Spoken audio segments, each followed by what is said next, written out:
Hold on. You said it's debilitating, and then he's talking about sweaty palms. He's like, somebody's palms are so sweaty they just collapsed immediately and they couldn't go forward. It could be. If someone's heart... Oh, my palms are so sweaty. First of all...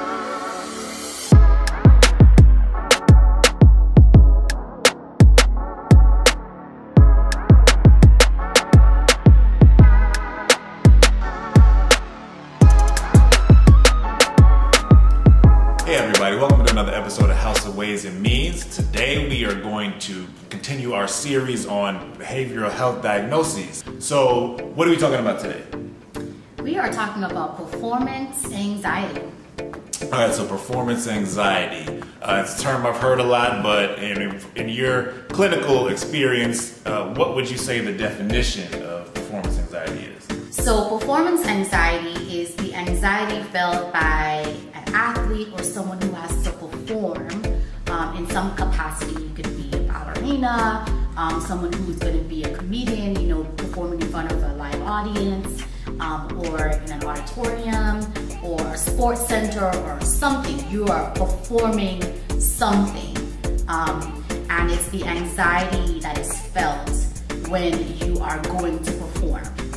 The anxiety, just so I can break that down a bit further, it varies person by person, but some symptoms of anxiety would be a racing heart, maybe a headache, maybe sweaty palms, maybe physical shaking. Again, it varies, and there are additional symptoms that can be experienced, but anxiety generally make up those symptoms. So how do you differentiate that from being nervous? Because, I think it's normal to feel nervous before you're going to do something that you deem important or you're going to be in front of people. That's a good question. So the difference between anxiety and nervousness is if whatever it is that you're feeling is debilitating. If you are in a position where you are unable to move forward with your performance, right? That it... What are you laughing? Hold on. You said it's debilitating, and then he's talking about sweaty palms. He's like, somebody's palms are so sweaty they just collapsed immediately and they couldn't go forward. It could be. If someone's heart... Oh, my palms are so sweaty.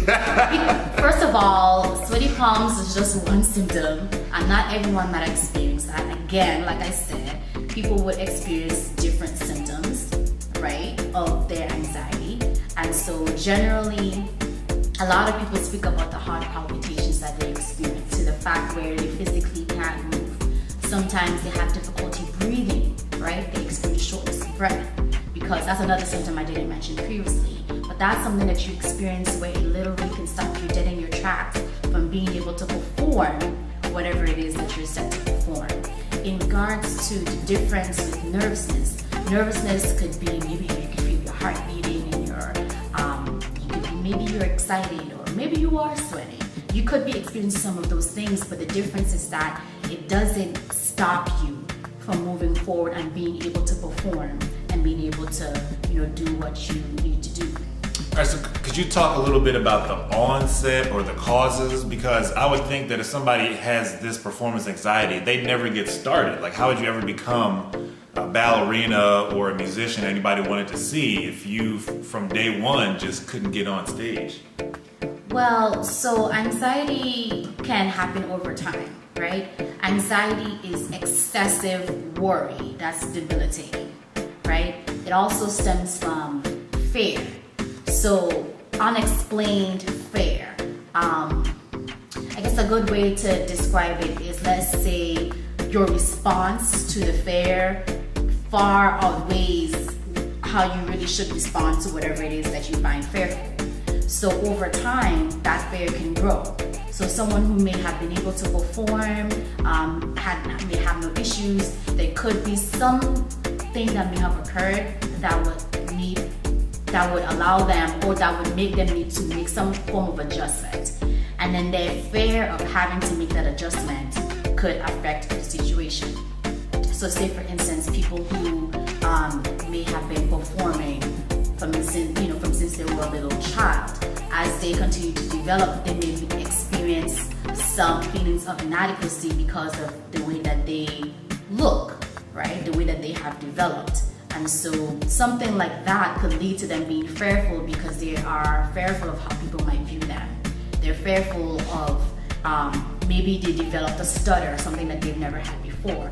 Or maybe when they are fearful, they stutter and they then have that excessive worry because when they become fearful, they stutter, they don't want to stutter in front of people, and then it just continues, it snowballs. So it really, again, it's something that happens that changes the scenario that leads to the person having to readjust, and their inability to adjust and their fear of that adjustment leads to that overwhelming worry, that overwhelming fear that becomes a physical response to that internal fear that they're experiencing in their minds. So as a fan of a big sports fan like I am, I think a lot of athletes have been coming out lately and talking more about anxiety, but then also kind of like depression as well. But I mean, most notably, DeMar DeRozan, who's a shooting guard for the San Antonio Spurs.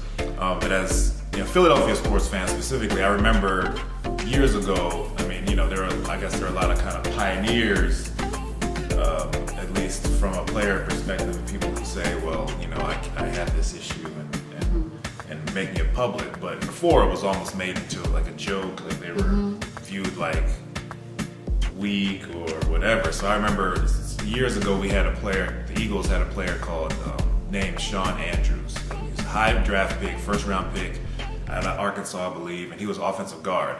He developed into a really good player. I mean, one of the best guards in the league. I mean, going to Pro Bowls, All Pro.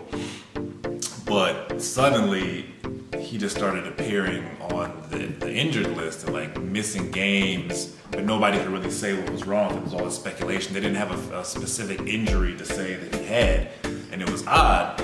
And so, reports were coming out that he was like addressing the team and like crying like randomly, and it was just like a crazy situation. Everybody like, this guy's crazy. And then it came out after he retired that it had been like anxiety, performance anxiety all along. He had issues, he left the Eagles and it was the same thing. His career ended super fast, quietly after he had been so good. It was really weird. I think it's with a lot of sports, I mentioned that there's something that they will need to adjust to. It can be something that they are experiencing in their lives, in their personal lives, that they have to adjust to, that affects their ability to perform. It could be something as simple as, I guess maybe it's not simple, but maybe a previous injury, right? And the fear of the fact that they had this injury and how it would affect their performance moving forward. And so I would say a lot of the times that I have seen people for performance anxiety, it's been one of two things. Most of the people I've seen, all of the people that I've seen for performance anxiety have been sports related. So they've all been athletes. Two reasons that I've seen primarily are previous injury that they've had and having to return after that injury. I guess maybe three reasons. So the previous injury. Third, a change in their team, like say maybe switching from being on the JV team to then now having to play on the varsity team. So that adjustment there. And then also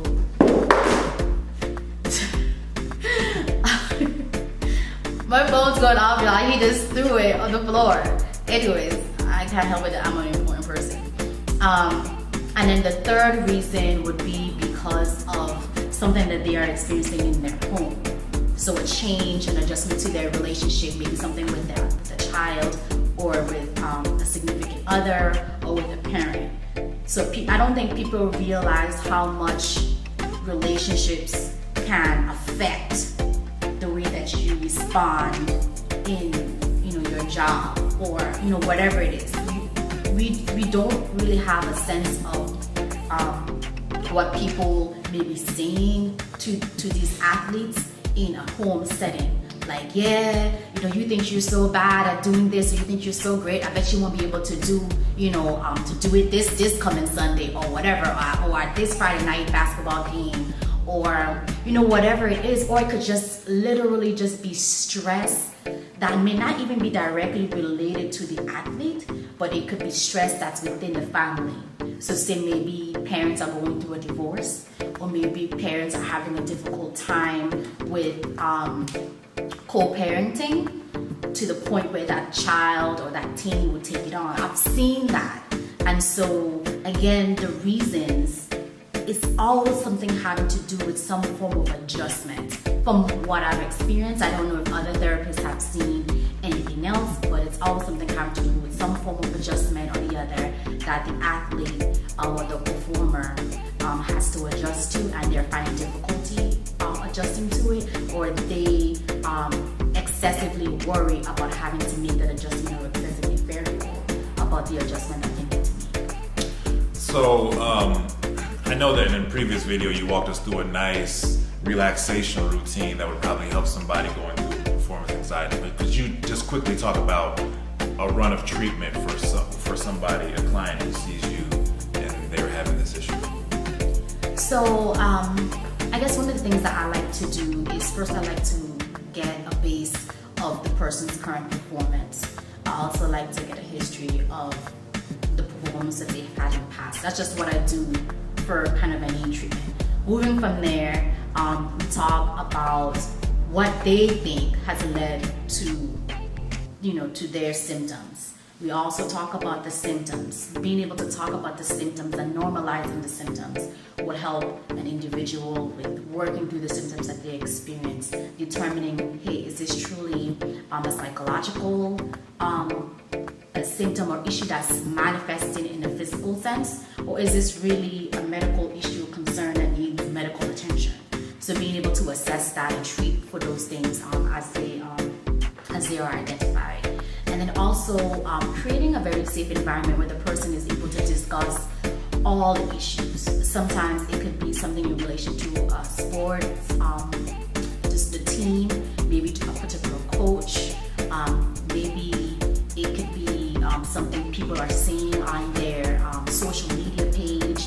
Just kind of talking about all those things and being able to flesh it out, it helps with resolving it. And once that fear is identified, truly attacking it, and I like to call it reality testing, right? When you test whatever those fears are, is this a true fear? Is your response to the fear even adequate to the fear that's being experienced? What is it that you're worried about? How can we change that worry? And that would look different for different people.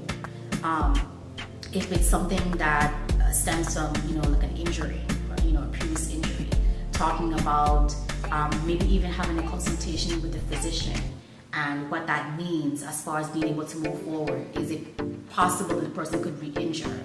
And the likelihood of everybody else experiencing an injury. I think sometimes some people feel like they are, and sometimes it does happen, where people are injury prone, right?